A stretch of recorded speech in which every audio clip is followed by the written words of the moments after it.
Enchanté, mademoiselle. You are Hildegard Schmidt? I am, jawohl. And you, I know, are Herr Poirot. Correct. May I ask you for a few minutes of your time to answer a few questions? With pleasure, but first may I ask for your help?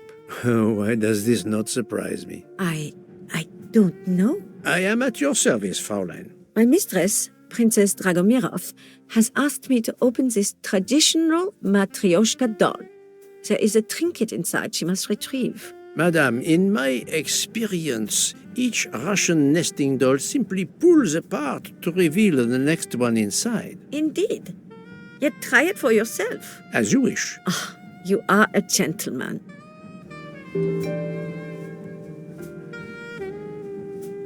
Herr Poirot, thank you very much for helping me.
The inscription reads, "To my dearest friend." Ah, thank you very much. This doll reminds her of her youth in Russia. It was very hard under the Soviet regime, but thanks to her strength of will, she rose to be the head of a museum of antiquities in St. Petersburg. Even though she now lives in Berlin, it is said that the Kremlin still fears her. She must be a formidable woman indeed. You are her maid? I am her companion. I help her in her daily tasks, and I keep her company. Ah, forgive me. You will have heard of Ratchet's murder last night. Yes, of course. Everyone is talking about it.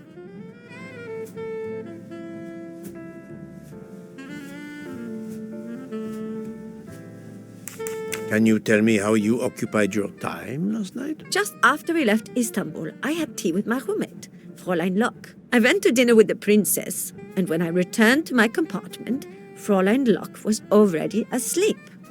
A little later, Herr Michel, the conductor, came to get me because Madame la Princesse needed my help. Her back troubles her. I massaged her for about an hour. Do you remember the time? I'm sorry, I do not, mein Herr. Have you lost a handkerchief embroidered with an H, madame? Oh, no, monsieur. I thought perhaps since your first name is Hildegard. It is not mine, I tell you.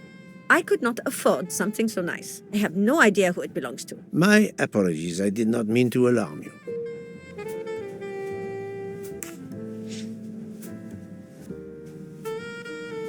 Thank you for answering my questions, madame.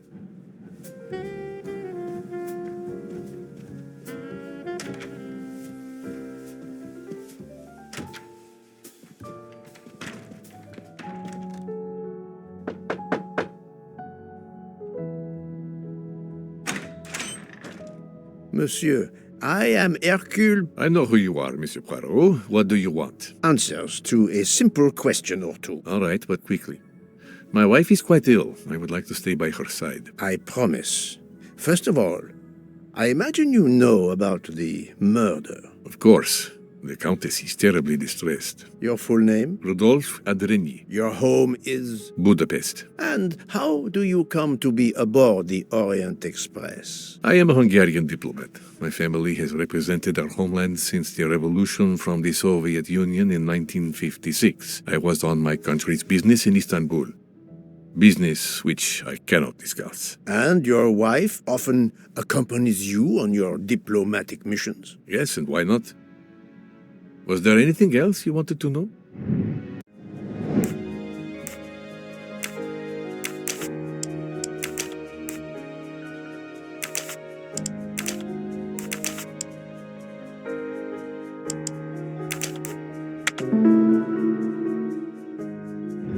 My little gray cells did not let me down.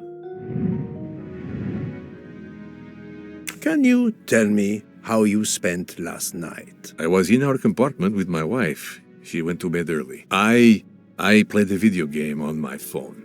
Around 11 o'clock in the evening, my wife woke up and couldn't get back to sleep. She took a sleeping pill. As for me, I went to bed soon after that and slept straight through until morning. Have you ever been to the United States? I was posted to the Hungarian embassy in Washington for a year. You knew perhaps the Armstrong family. Armstrong? It is difficult to recall. One meets so many people.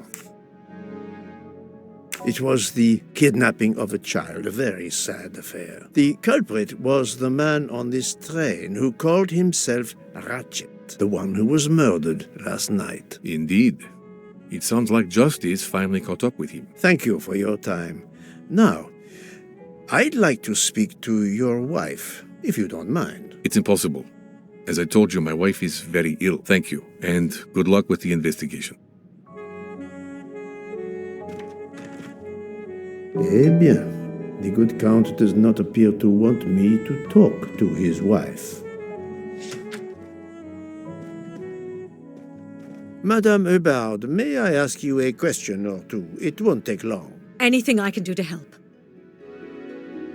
Have you misplaced a handkerchief recently? No, I don't think so. Why? We found a handkerchief embroidered with the letter H, so I thought it might have been yours. I'm sorry, but it's not. It may belong to Miss Schmidt, Princess Dragomiroff's lady's maid. I believe her first name is Hildegard. It is a possibility. Anyone could be lying, of course. I thank you, madame.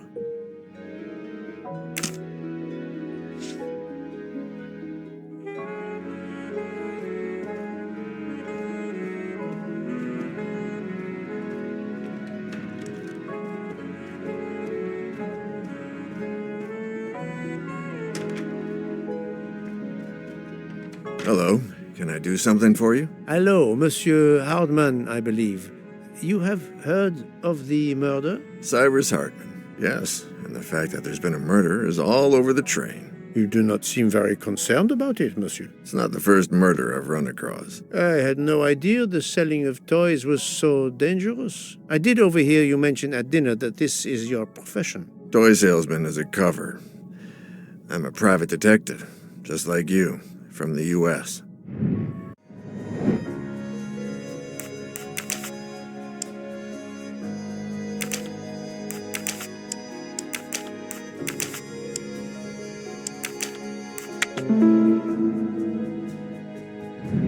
Et voilà.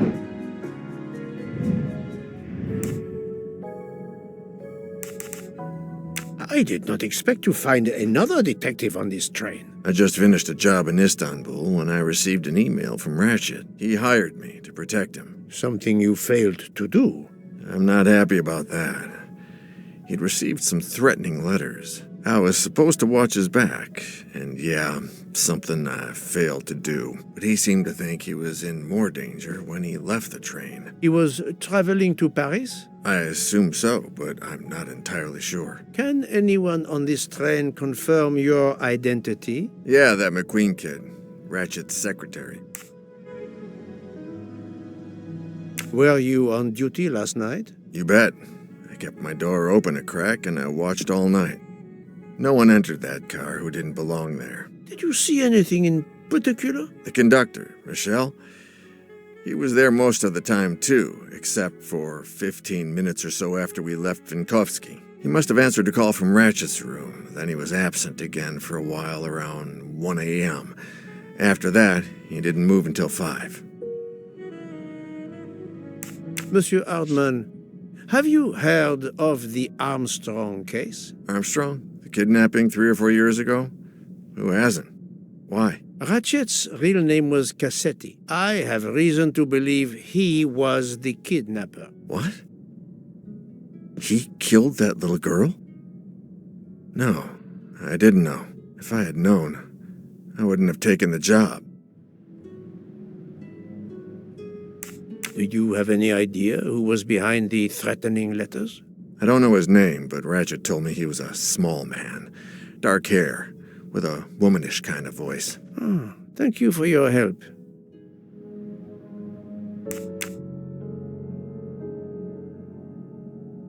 Is this handkerchief embroidered with an H yours? Do I look like the kind of guy who would use a handkerchief like that?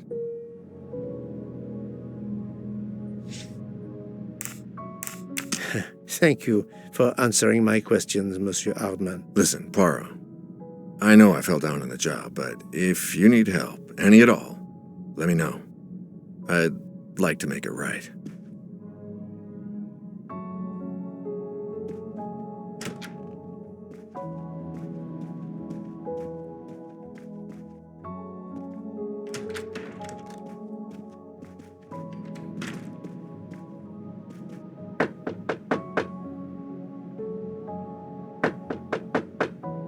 I am not prepared to receive anyone. Come back later. Very well, madam. I'll come back later. But you will need to speak to me.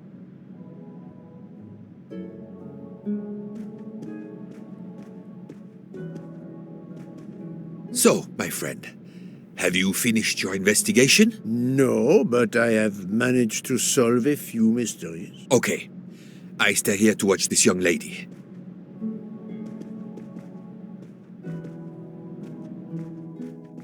Excuse me, Doctor. May I ask you a question? Anything that can help the investigation, Mr. Poirot. I wanted to know what your first name is, Doctor. My name is Robert. Why? To find out if the handkerchief embroidered with an H could have been yours. I'm a doctor, Mr. Poirot. Cloth handkerchiefs are a playground for viruses. I would not touch one.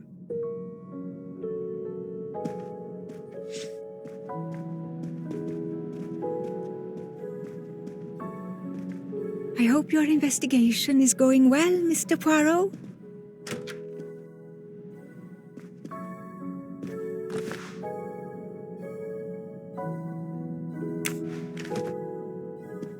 Ah, Monsieur McQueen, may I ask you a question? Anything I can do to help, Mr. Poirot?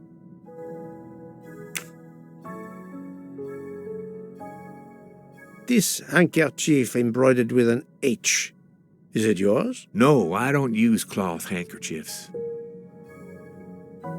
Thank you. I won't bother you anymore.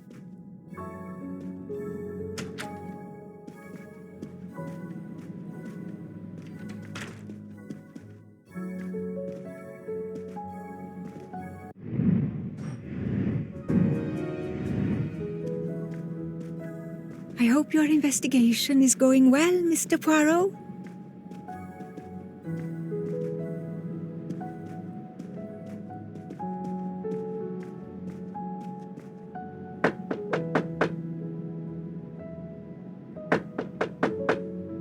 I am not prepared to receive anyone. Come back later. Very well, madam. I'll come back later. But you will need to speak to me.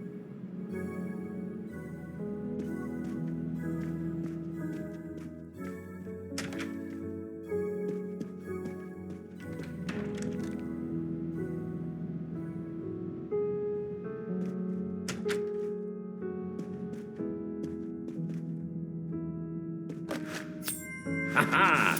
Golden mustache.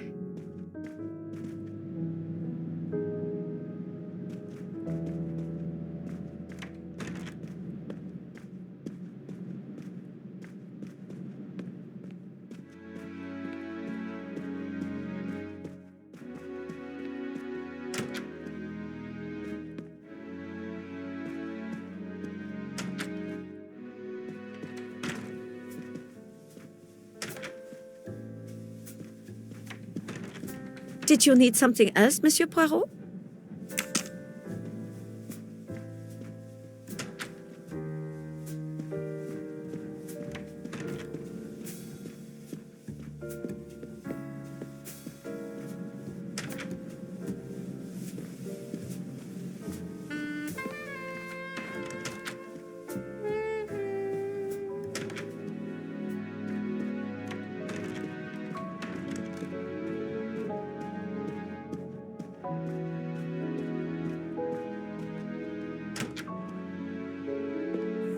I'm sorry, sir, but I must concentrate on my baking.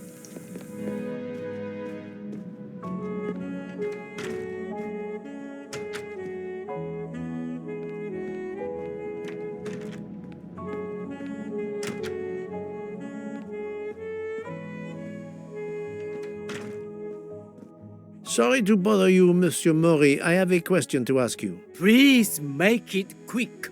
I have a meal to prepare.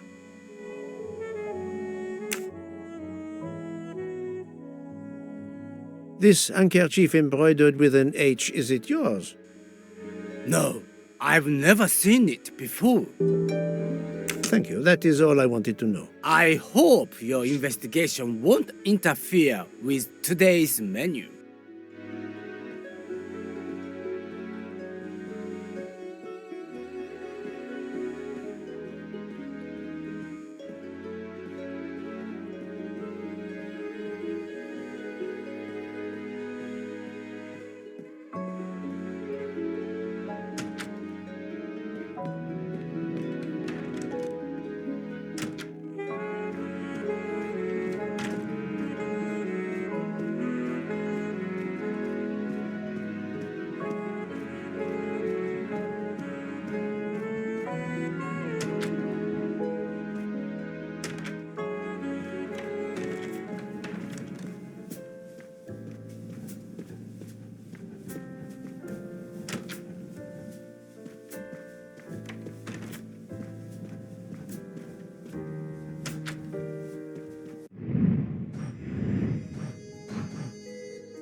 Monsieur, if I am to catch this murderer, I will need your help. My help? I am at your service, Poirot. You are obviously a devoted husband, Count Andrenyi. My wife means the world to me. There were questions in Budapest about a Hungarian diplomat marrying an American woman. It did not deter you. I would have given up my position for her. I would think it is universal. Are you married, Mr. Poirot? No, I fear marriage is not for me. But her condition, is it very grave? She is suffering a bout of vertigo. You understand? The room spins. I think Dr. Constantine could help your wife. There is a doctor on this train? I did not know. Where is this doctor? I think Dr. Constantine is in the lounge car. If not, perhaps the conductor can tell you where he is. Very well, I will find him. Thank you very much.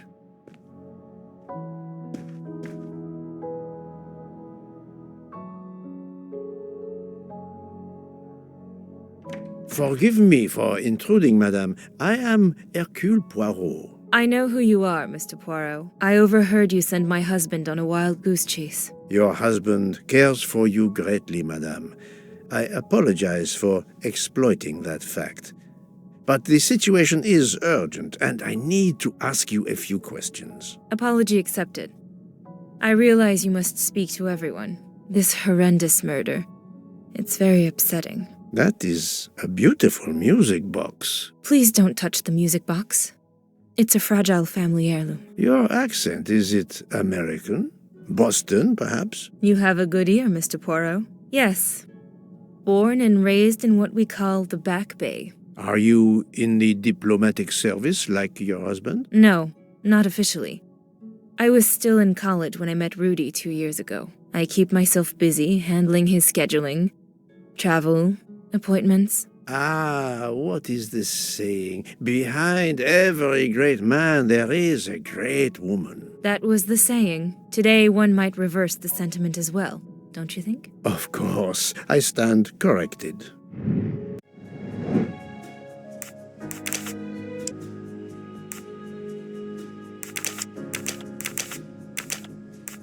I must admit I'm not right this time.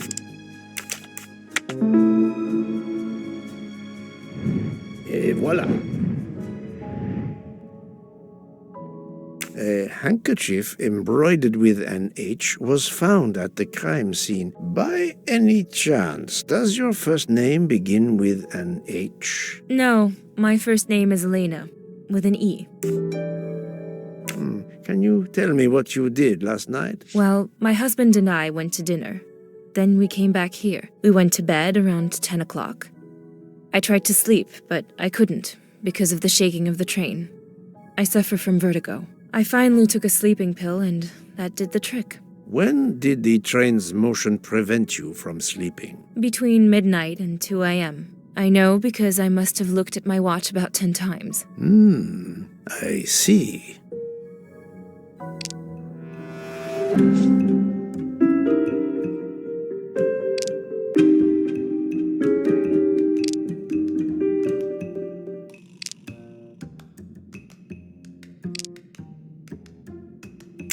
Come now, Countess. You are not telling me the truth. Why do you say that?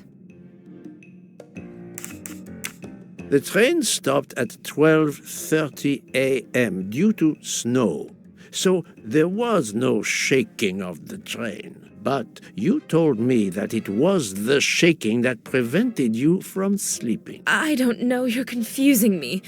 My vertigo. Madame, a man died last night. You can't talk nonsense just because you're sick. You are hiding something from me. How dare you? I didn't do anything wrong. I'm going to find my husband.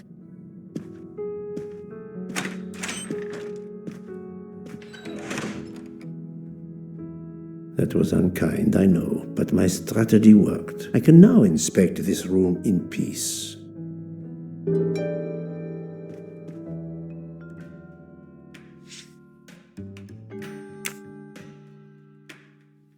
There seems to be something missing here.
an engraving written in, I believe, Russian Cyrillic.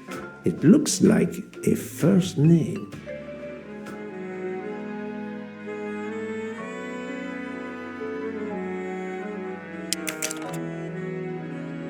It's Countess Andrenyi with an older girl.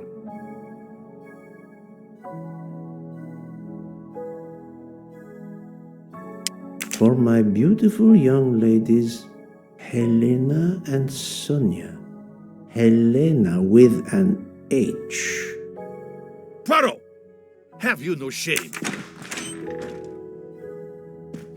Monsieur, I am afraid shame is not a very helpful emotion for a detective trying to get at the truth. What are you doing in our compartment? I am investigating a murder, Count Andrenyi. My wife is ill. My apologies, monsieur, but your wife seemed in perfect health when she left the room to find you. I do apologize, but I needed to search your compartment. You will regret this, Poirot. Please, Count.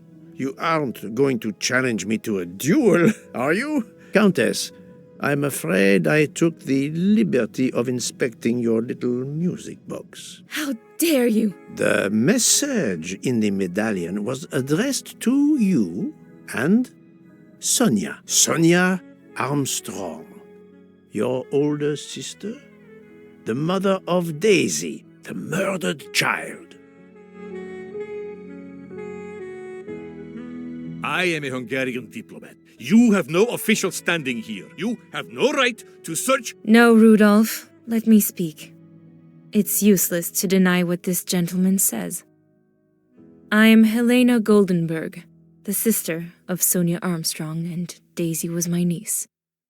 The music box is a gift from my sister's godmother, a very close friend to my mother. We hid the truth from you when we learned that the man killed last night was the person who destroyed my family.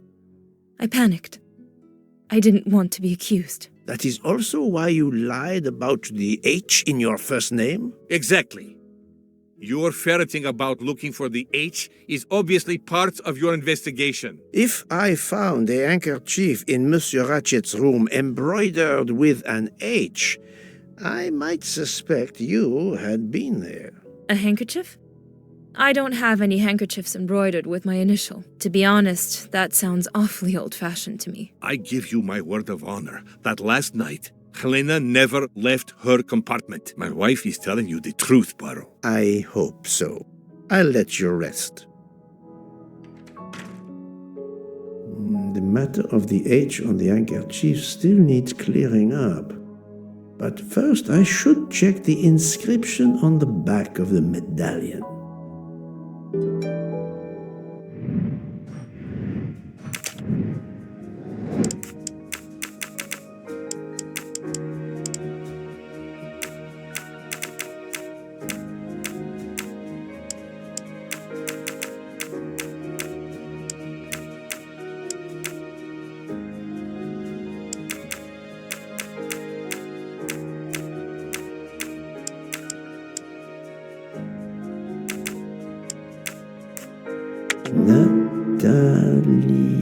Natalia.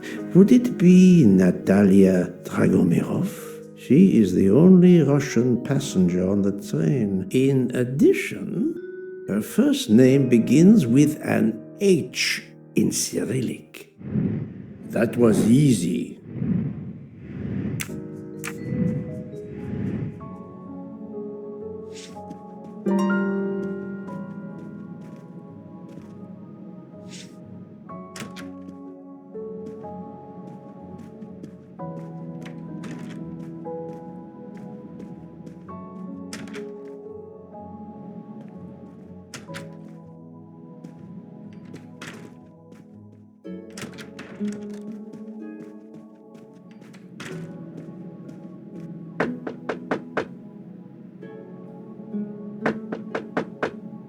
I am not prepared to receive anyone.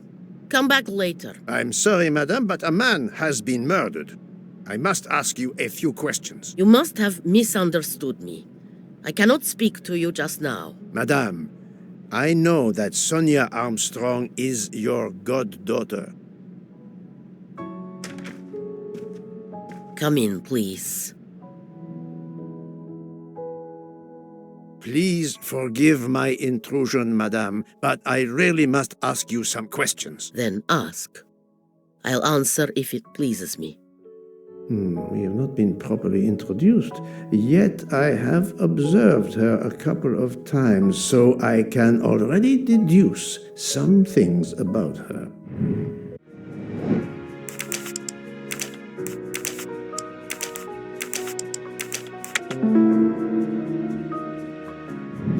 That's the right answer. I will first ask you about last night. Will you tell me your movements? I went to bed just after dinner.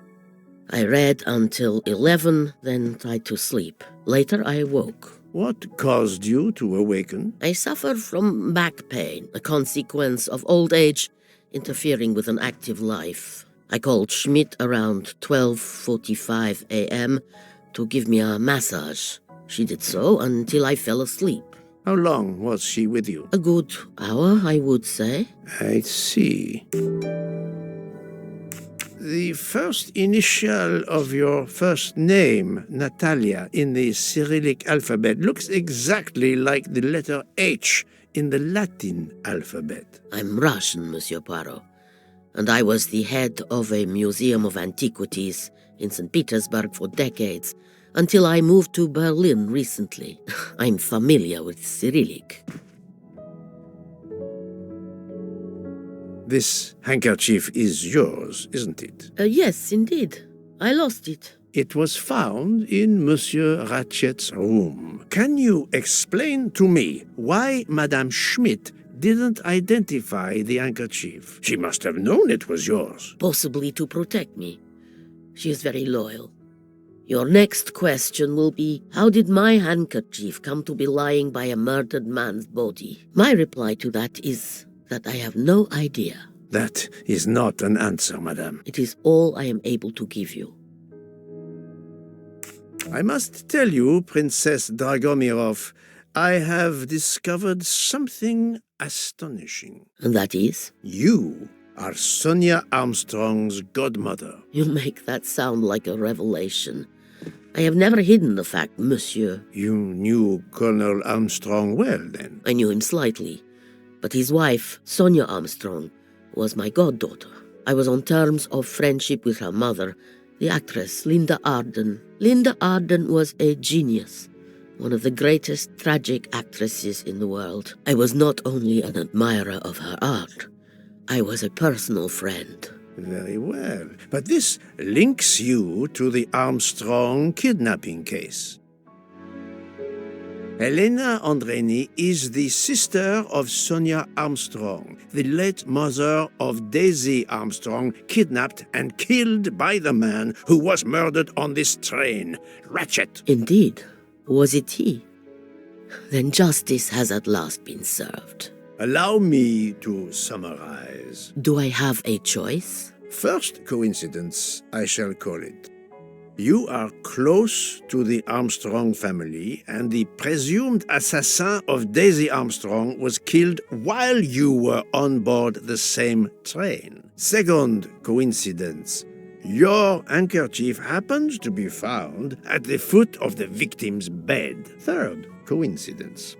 One of the stab wounds inflicted on the body was by a left-handed person. You are left-handed. That is a lot of coincidences, Princess Dragomiroff. Well, Monsieur Poirot, call it fate. If you report to the police your coincidences, they will laugh. A woman of my age and frailty has violently murdered a man? With how many potential witnesses who saw me doddering along the corridor in the middle of the night like Lady Macbeth? You are right, Princess. You could not work alone, which means you have one or more accomplices. And it is only a matter of time before I find out who they are. I would appreciate it if you would remove yourself from my room and take your fantasies with you.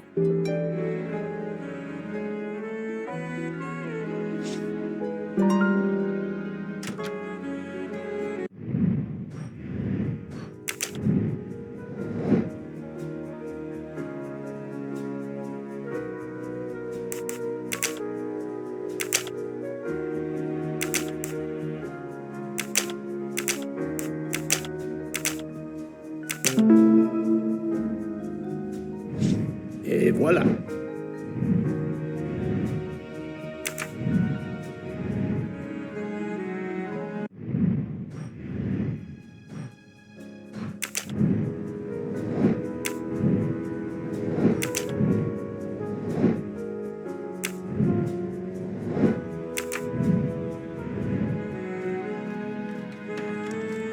Oh, Poirot, you're there. She hasn't moved, but she seems to be waking up little by little. What about you? Your investigation progresses? I find myself helping everyone with their problems before they can help me with mine.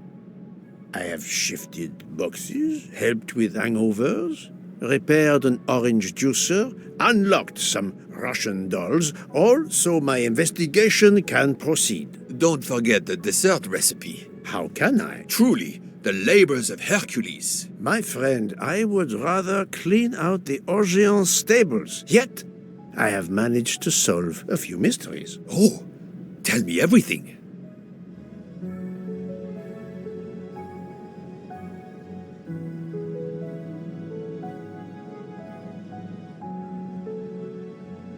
The embroidered handkerchief belongs to Princess Dragomiroff. I also found out that she was Sonia Armstrong's godmother. On the same train with the little girl's murderer? Exactly.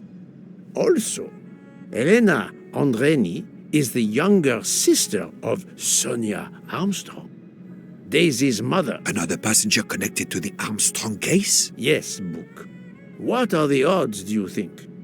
But I cannot see either woman stabbing Ratchet over and over again in a frenzy. And they apparently have alibis.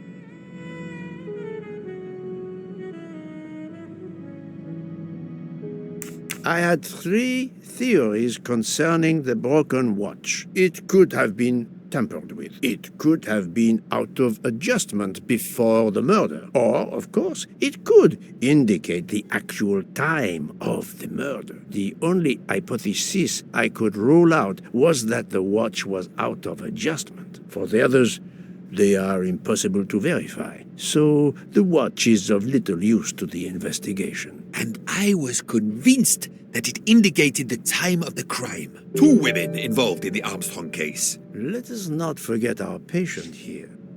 There are 3 women. Look, she seems to be waking up.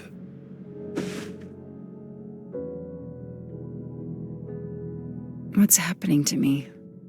Did I fall asleep again? Indeed, Mademoiselle Locke.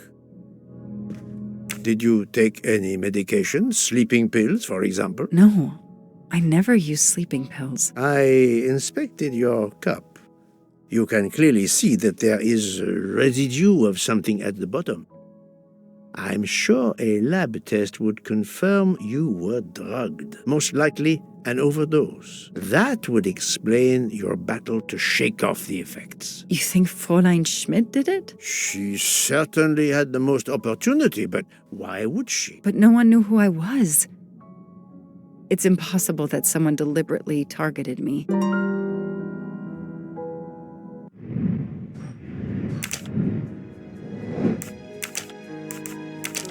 Fräulein Schmidt or Monsieur Michel may have drugged the tea that Mademoiselle Locke drank. Fräulein Schmidt or Pierre Michel could have drugged your tea. They are really the only 2 people on this train who could have done it. But why would either one do it? Mr. Poirot, I'm feeling much better. I'd like to bring you up to date to why I ended up on this train. If you are able, I would very much like you to finish your story. Very well, then. After the Daisy Armstrong case was officially closed, I put out a standing request to the police departments in the Boston area for anything on Michael Clark. But he didn't turn up on their radar. I even set up an anonymous tip line for news about Clark. That's how I met Braid, a sketchy contact on the dark web, but they found nothing I could use.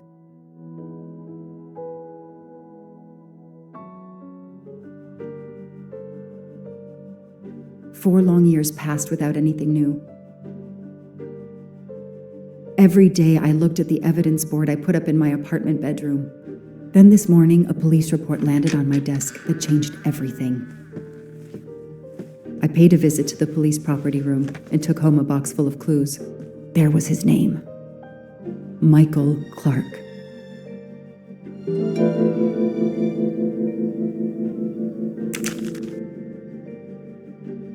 A bill from the power company with, I'm sure, plenty of excuses why my rates keep going up.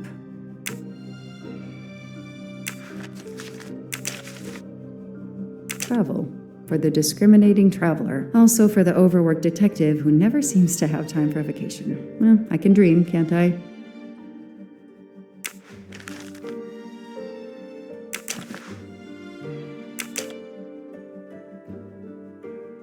This is Michael Clark? He doesn't look anything like the journalist I interviewed. Michael, you have earned a place on my evidence board. This is Michael Clark? He doesn't look anything like the journalist I interviewed. Michael, you have earned a place. Years of no new leads in the Armstrong case, and then this. Michael Clark, the sarcastic reporter, my prime suspect in the kidnapping, murdered 4 years ago?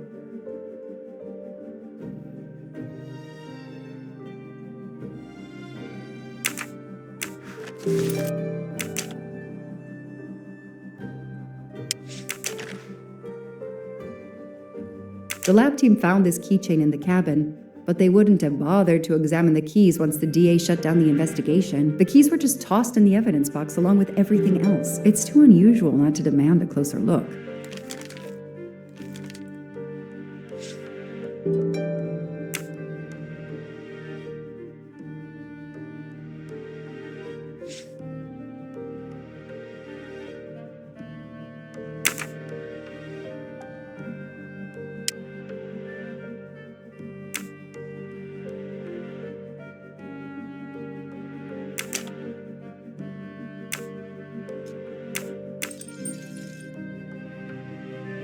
Knife. They sell them on the internet for self-protection. A key knife. Key knife. They sell them on the internet for self-protection.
A USB key.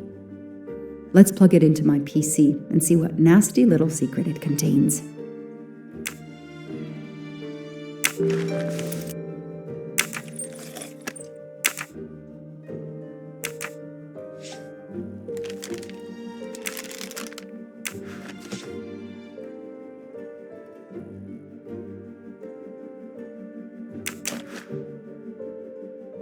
So clever.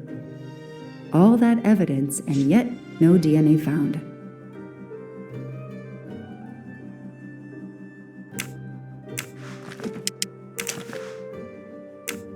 Fluffy. Daisy's plush toy.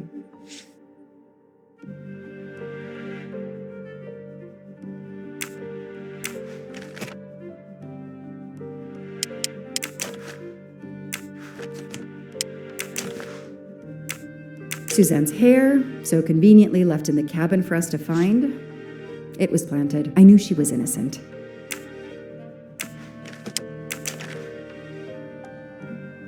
The only fingerprints found on the bottle were Suzanne's.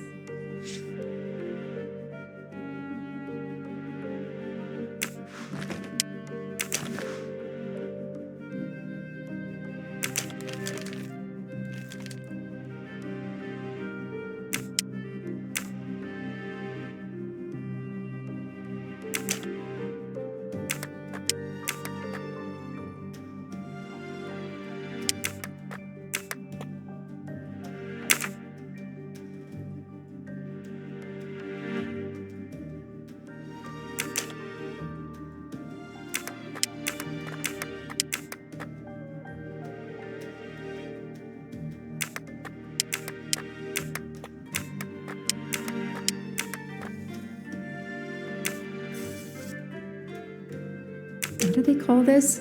Brass knuckles? Knuckle dusters? Illegal in Massachusetts. Possession alone can lead to serious jail time.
What do we have here? A flashlight. They can also conceal knives, but in this case we have lockpicks.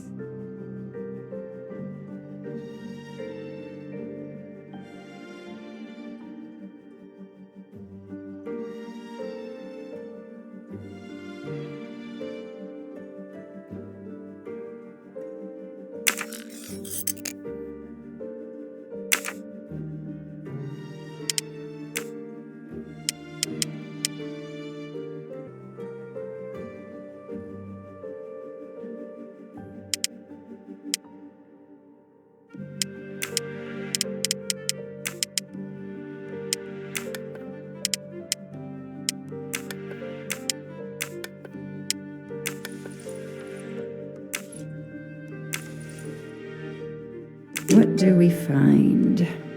A capsule and a smell. Bitter almonds. Cyanide.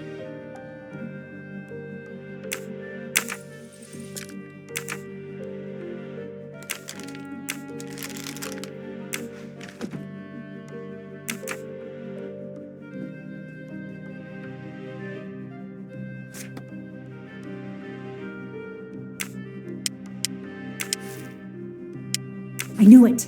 The faces don't match at all. They are clearly two different men. I should run facial recognition on my computer.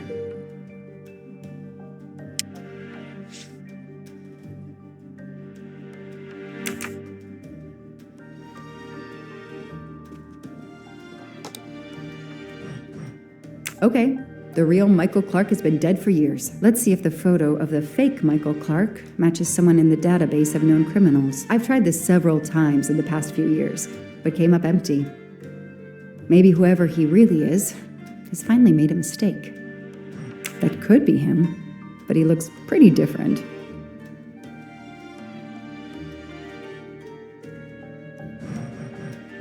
Yes, he seems different at first glance, but still it's the same person.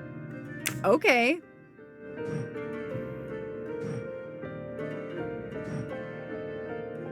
Nice.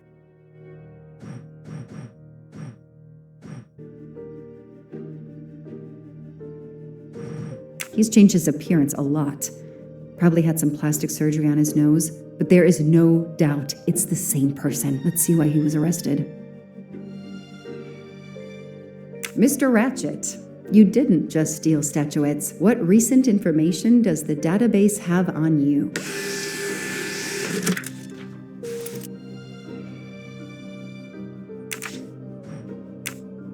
It's so frustrating. I have a name, but I can't find anything about him. But I know just who to call.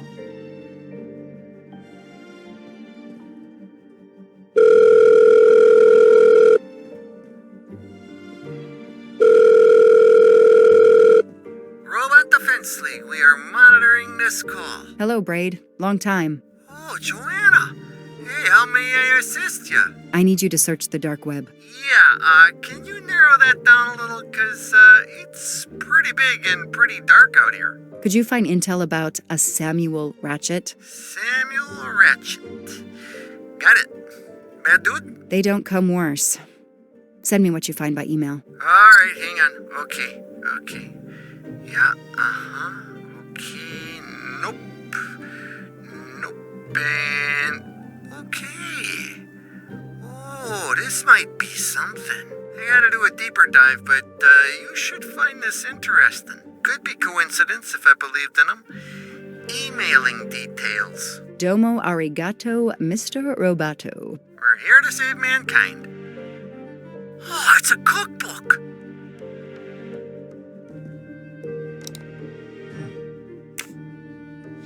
The Orient Express. I'm gonna print these tickets and put them on the board.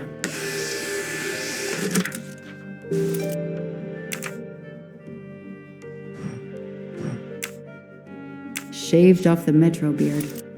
But I'd recognize that smug bastard anywhere. The man I interviewed 4 years ago posing as Michael Clark. This goes on the board.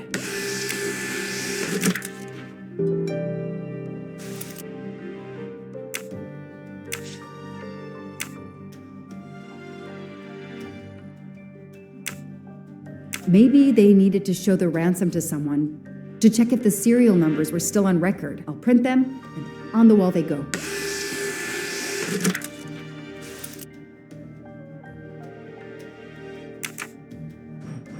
Absolutely nothing on this Cassetti. His driver's license is almost surely a fake.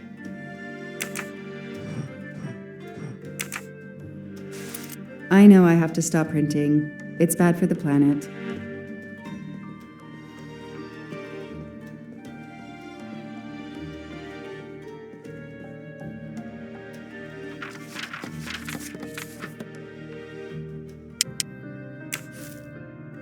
So, Ratchet's real name was Cassetti.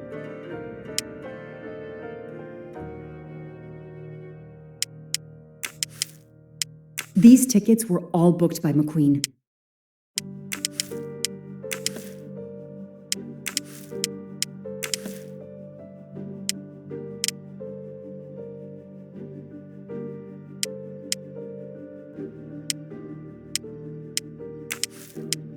This tattoo is the same on both pictures.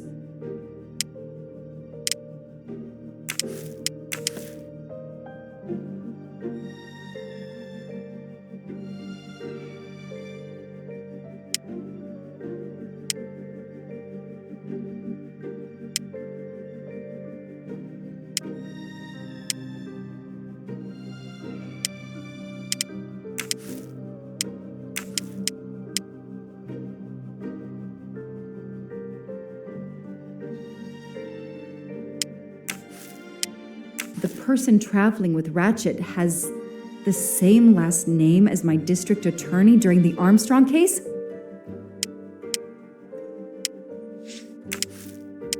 This is Ratchet's ticket.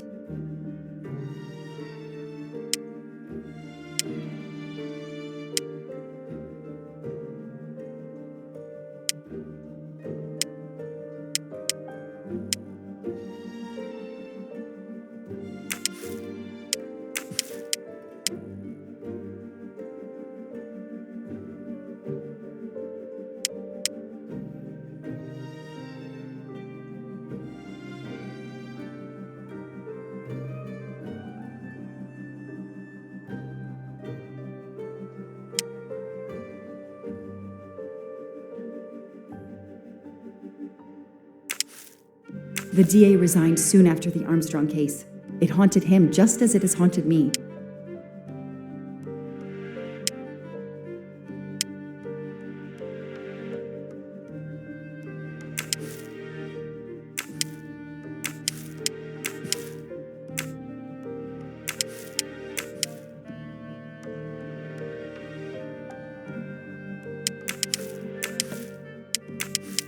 Goodbye, Michael Clark. Hello, Samuel Ratchet, the man who stole your identity and your life.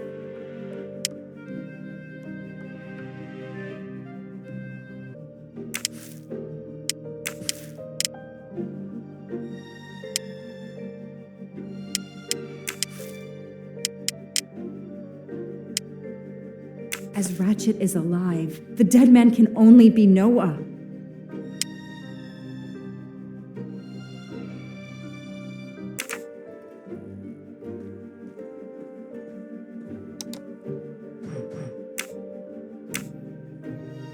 I knew it. He's the son of my former DA. He goes on the evidence board.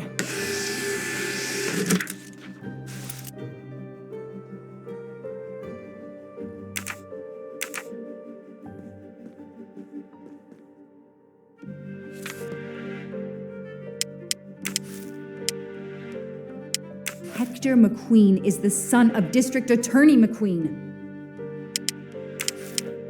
This guy works for Ratchet, and if that's a coincidence, I'll eat my badge.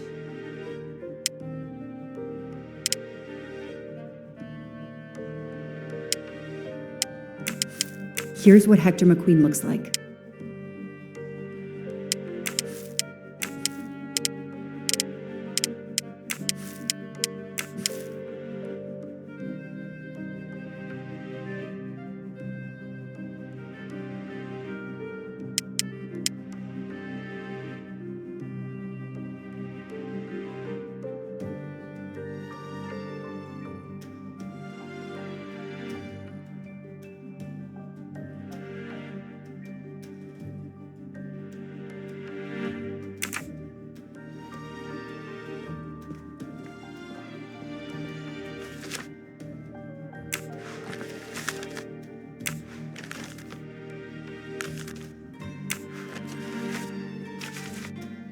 The Orient Express departs from Istanbul next week. Interesting.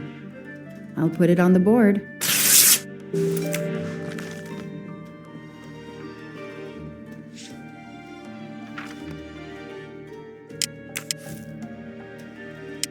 Hector McQueen will be on the Orient Express next week.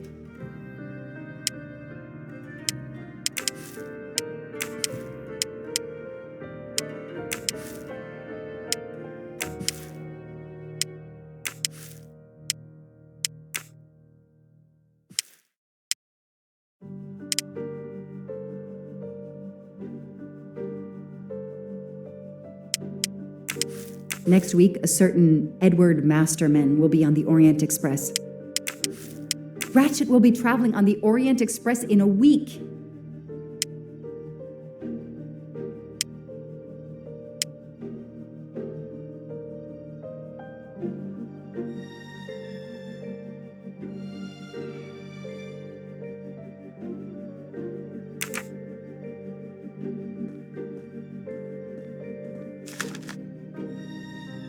The event? Some old train. But that face, that man.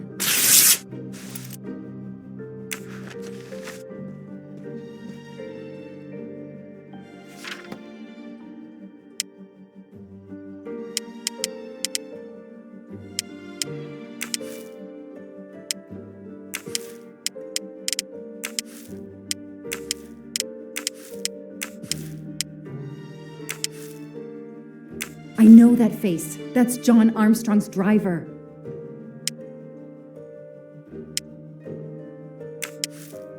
Foscarelli will be on the Orient Express next week.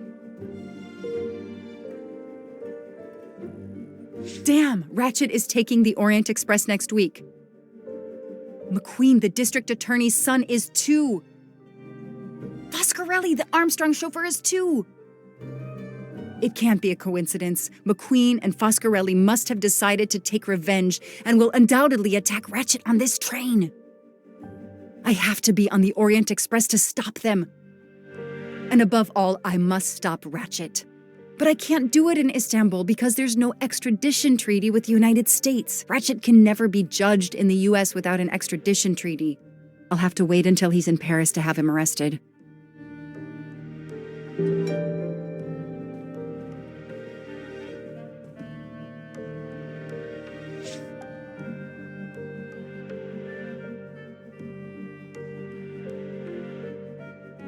Every compartment is taken for this special anniversary journey.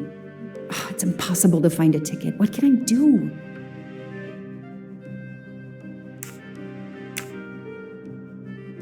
Let's find out who's traveling on the Orient Express. Time to call Braid.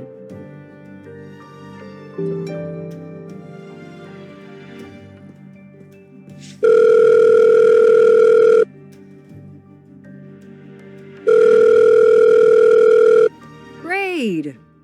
It's me again. I haven't found anything useful yet. I need one last favor. But it's a big one. Uh-oh. Can you find me the list of passengers of the Orient Express for that anniversary trip? Hold on. Jeez, their IT is surprisingly good. Maybe because of the big event. I found the list, but they sealed my back door as I was starting to capture it. Oh, no. Whoa, calm down. I got one name. Female. The name I got before they kicked me off the server was Stacy Johnson. Do you feel like a Stacy Johnson? The question is, how is she going to feel about helping me? That's one you'll have to figure out for yourself. I gotta go back to weaving my magic on the web.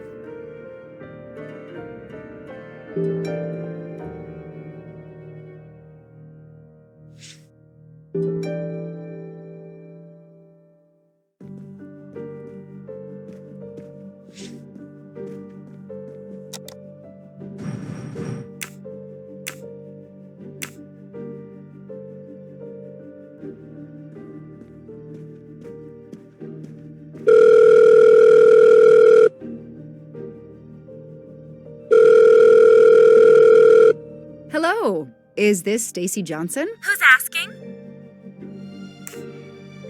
My name is Joanna Locke. I'm a police detective. And I'm just an actress. Now what did I do wrong? Nothing. I need your help. I need to take your place in the Orient Express. Is this a joke? No way. Do you remember the Armstrong kidnapping? Of course I do. That poor little girl. I'm a police officer. I have a new lead that may help me find her killer. Wait, didn't they prove it was the nanny? I have found compelling new evidence. I've reopened my investigation. You know, I had my doubts about the murderous nanny. I played a nanny a couple years ago in a slasher. I was killed in the first episode, but it got me interested in helping kids. Stacy, please, you say you help kids? Well, I joined a couple of associations who are trying to help underprivileged kids. If this little girl's real killer is still out there somewhere, I'd do anything I could to help. Getting me on that train will help more than you can imagine. So, you want my ticket for the Orient Express? But I booked it months ago. I was so much looking forward to this trip.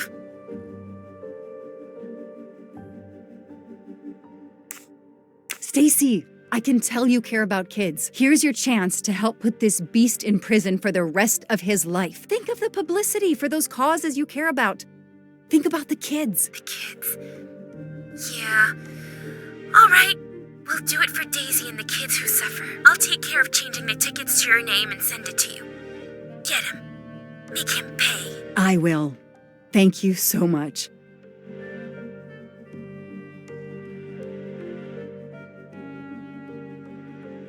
Stacy was as good as her word. I received the ticket. I called my chief to let him know I was taking my vacation time. I had coming. I flew to Istanbul. I was finally going to nail the monster responsible for Daisy Armstrong's death, Michael Clark's death, even his accomplice, and, I suspected, so many others as well. You know the rest.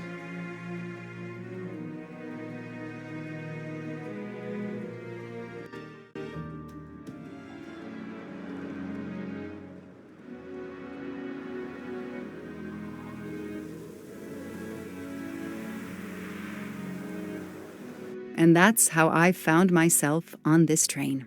On Ratchet's trail. The rest, you know. My identity is easily checked with the Berkshire Police. Thank you for your detailed account, Mademoiselle Locke. In addition to giving us crucial details of the investigation, you have made it clear that there are many who might wish to see Ratchet dead. I know you are innocent. Your forthright testimony and your movements or lack of them, last night, eliminate you from our list of suspects. I agree, without a doubt.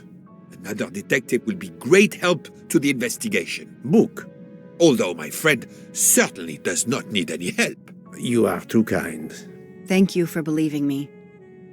I'd like to help in any way I can. Do not worry, Mademoiselle Locke. Already I see things more clearly. It's obvious whoever drugged you was trying to derail your investigation. You mean the person who did this to me is Ratchet's killer? Both Monsieur Michel and Fräulein Schmidt had the means and opportunity to drug you. While you get your strength back, I intend to interview them. Excellent idea, my friend.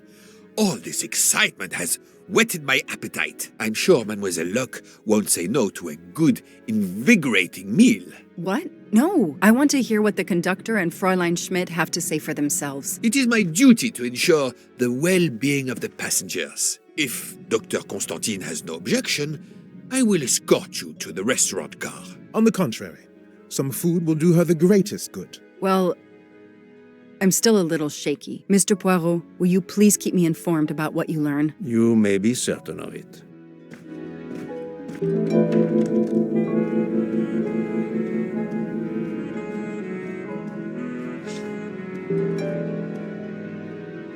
All that snow. Are you familiar with the concept of entropy, Monsieur McQueen? Oh, Mr. Poirot, I didn't see you. Entropy? Randomness in a system or something? Yes, unpredictability. Even the best laid plans can go astray, thanks to something as simple as... An unexpected passenger? Perhaps. Or snow.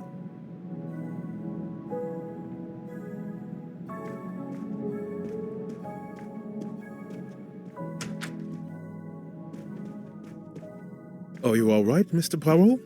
And Ms. Locke? Has she had symptoms again? I didn't mean to disturb you, Doctor. Everything progresses satisfactorily. Book is a collector, and not surprisingly, he collects trains.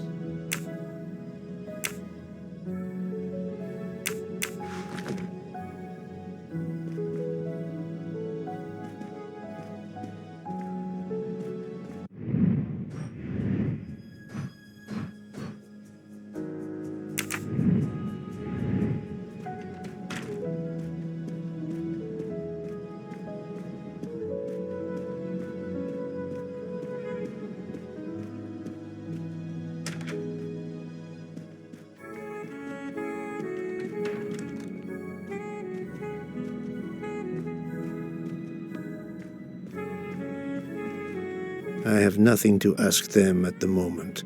I should leave them alone.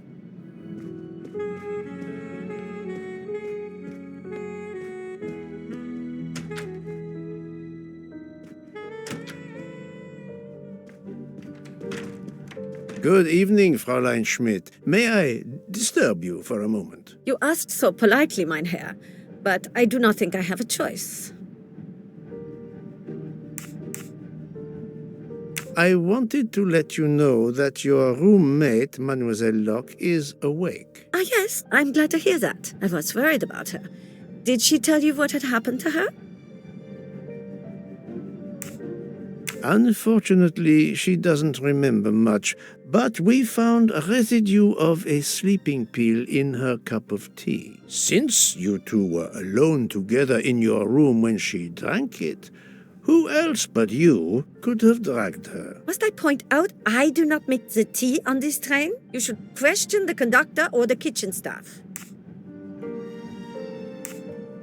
I know you have sleeping pills, Fräulein. I do have some. Do you think I'm the only person on this train who finds it difficult to sleep? I believe the Countess Andrenyi takes them. And I heard the Olsen woman thanking Mrs. Hubbard for a pill. That was aspirin. If you say so. Mademoiselle Locke could have died. Whoever drugged her must not feel any empathy for their fellow human beings, given the dose that Mademoiselle Locke ingested. She was close to death. Oh my God. What did I do? I didn't want to hurt her. just have her sleep for a few hours while we had time. We? Time for what? Time for what, Madame Schmidt? You think I feel nothing? Nothing? That poor little girl. Indeed, that poor little girl. Fräulein Schmidt is somehow connected to the Armstrong case.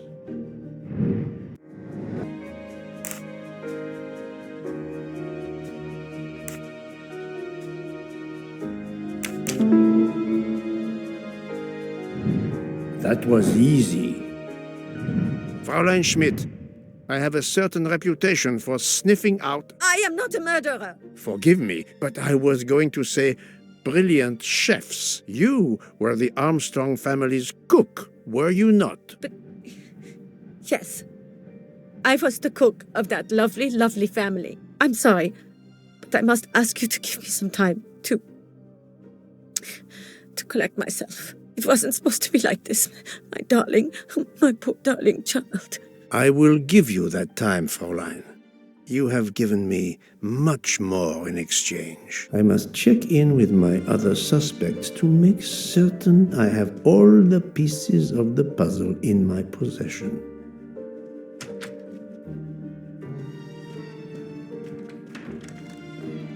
Can I get you something, Monsieur Poirot? Everyone is so tense. An aperitif soon, Monsieur Fauchet, with pleasure, when the matter is resolved.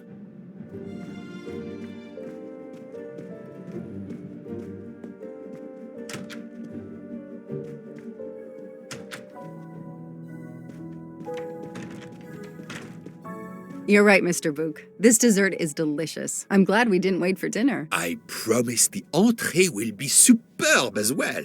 Detective Locke, you are recovering well, I see. Yes. I should be helping with the investigation. Do you know who drugged me? It is early yet for conclusions.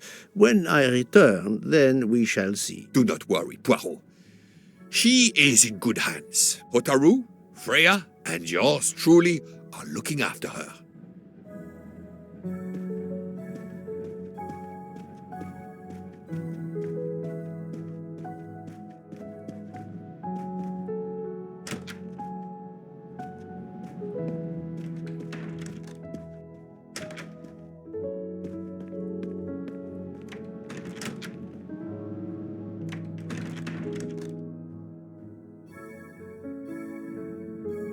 Good evening, Michel.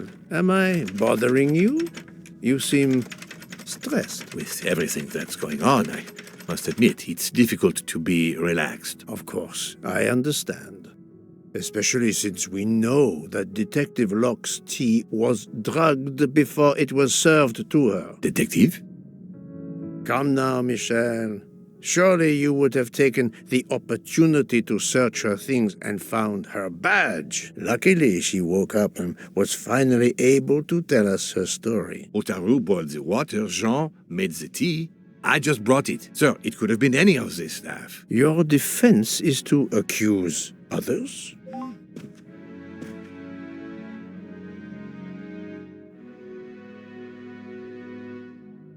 You have a network connection? No, unfortunately. It's just an automatic reminder to pay my rent. I always forget, and my landlord complains. Pierre Michel had to be involved in the murder. The drugged tea, his post at the end of the hall, and now I know why I know more than one of those people on the screen.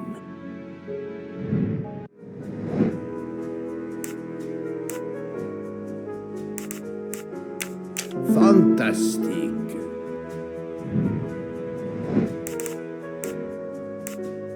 Great.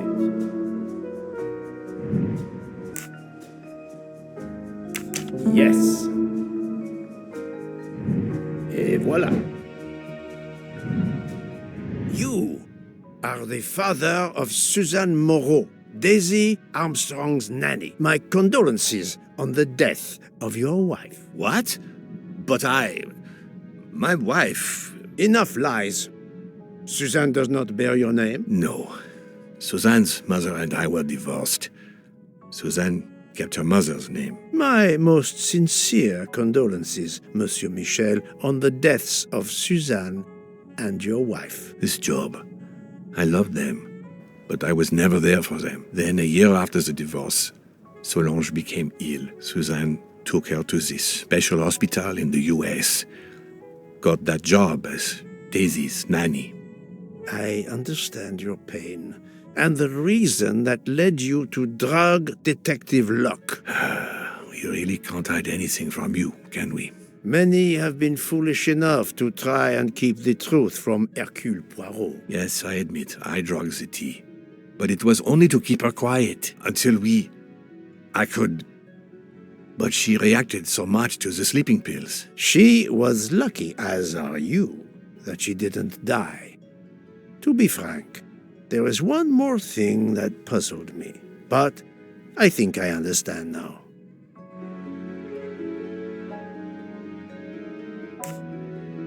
Monsieur Hardman was Suzanne's fiancé. Huh. I have the impression my whole life to you is an open book. Yes, Cyrus was my daughter's fiancé. I almost consider Cyrus as my own son. Of course, much more is clear now. I have been patient long enough. It is time to go and see what all the commotion is next door.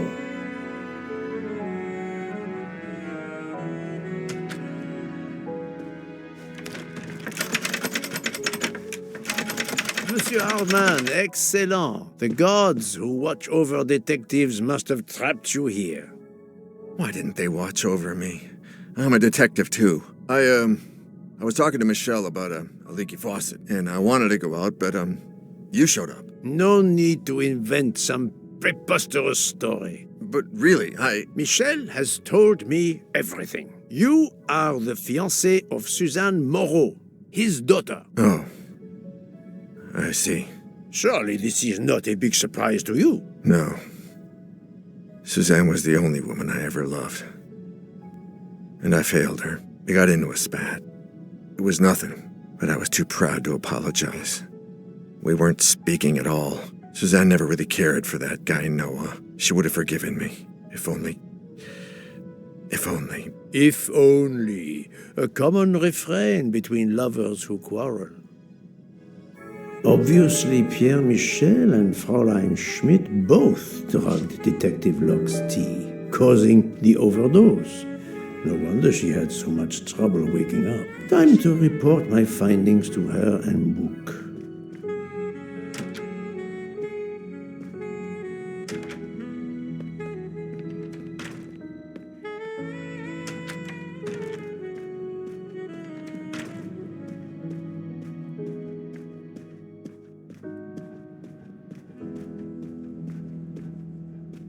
So, my friend, tell me, you have something new? Mademoiselle Locke, I know who drugged you. Fräulein Schmidt and our conductor, Pierre Michel, both admitted putting sleeping pills into your tea. This explains your overdose. They are relieved you are recovering. Michel drugged a passenger? On behalf of the company, I offer my apologies to you, Mademoiselle Locke. Michel will answer for this outrage. Both of them? I was pretty sure about Fräulein Schmidt, but I admit that I did not suspect the conductor. I have uncovered multiple connections with the Armstrong case. Pierre Michel is the father of Suzanne Moreau, little Daisy's nanny, and Monsieur Hardman was Suzanne's fiancé. As for Hildegard Schmidt, she was the cook of the Armstrong family. What a coincidence, don't you think? But it's incredible! What are the odds that so many people linked to that tragic affair ended up on the same train? About the same as you winning the lottery, my friend. I wasn't the officer who interviewed Fräulein Schmidt back then, so she couldn't recognize me here on the train. How could they know who I was? There were other passengers who might have. Or she may have seen you when you visited the Armstrong home. It is now clear to me that some of the clues to this elaborate plot were staged for my benefit.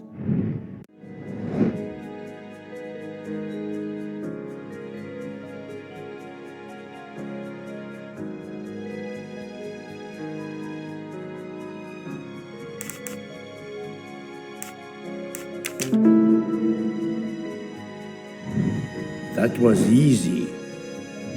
Some clues and information collected so far could lead to a hypothesis. The murderer boarded the train in Vinkovsky, killed Ratchet, and then left the train immediately. How did you come to that possibility? Monsieur Hardman told me about a short man with a high-pitched voice who threatened Ratchet. Imagine for a moment that this man, wearing a wagon-lit conductor's jacket, killed him while Michel was on the platform at Vinkovsky. This murderer then hid the conductor's jacket in Detective Locke's room, then fled before the train left. Why choose Detective Locke's room? Why, indeed. Let me re-explain from the beginning.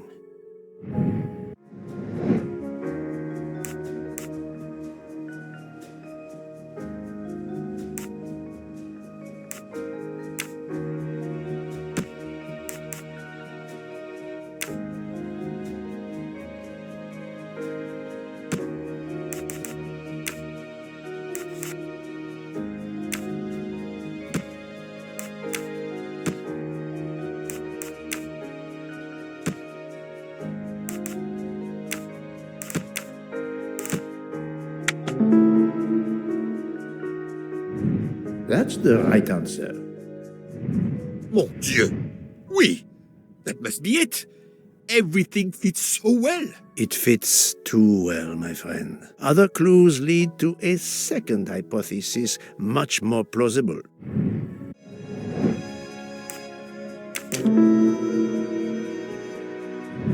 I'm right again.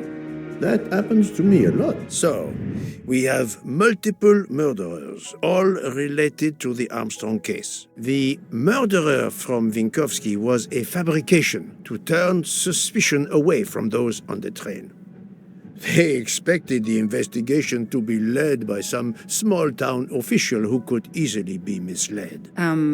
Mr. Poirot? Detective Locke, forgive me. You are an obvious exception. You tracked Ratchet with the tenacity of a bloodhound. Unfortunately for the killers, they not only had you to deal with, but now they had, and I say this with all modesty, the world's greatest detective, Hercule Poirot, dropped into the midst of their meticulous planning. Multiple murderers? Multiple detectives? Poirot, please take pity on me. Who is linked to this case, and who is not? My poor friend, I have gone speeding out of the station without you. I will continue.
My little grey cells did not let Fräulein Schmidt, Pierre Michel, Monsieur Hardman, and Monsieur McQueen are all linked to the Armstrong case. I also know that Sonia Armstrong's sister and godmother, Countess Andrenyi and Princess Dragomiroff, are on this train. And finally, Detective Locke discovered that Mr. Foscarelli was the Armstrong chauffeur. If we add Detective Locke and Ratchet, of the 12 passengers in that coach, 9 have a connection with the Armstrong case. What next, Poirot? Or should I say, who next? It is time to summon everyone. Everyone? Even Dr. Constantine? The train crew other than Michel? Dr. Constantine, yes. I will need him. But we don't want the others as witnesses. I will see that their duties keep them occupied elsewhere. Excellent. I have always thought this moment in a case is much like Rodin unveiling the thinker before a captivated audience. A work of art. Have you not felt that way, Detective? No, Mr. Poirot. I'm happy just to slap the cuffs on him. Well, there is some artistry in that as well, I suppose. Where would you like the unveiling, Poirot? The lounge? Perfect. Then I will gather all the passengers in the lounge.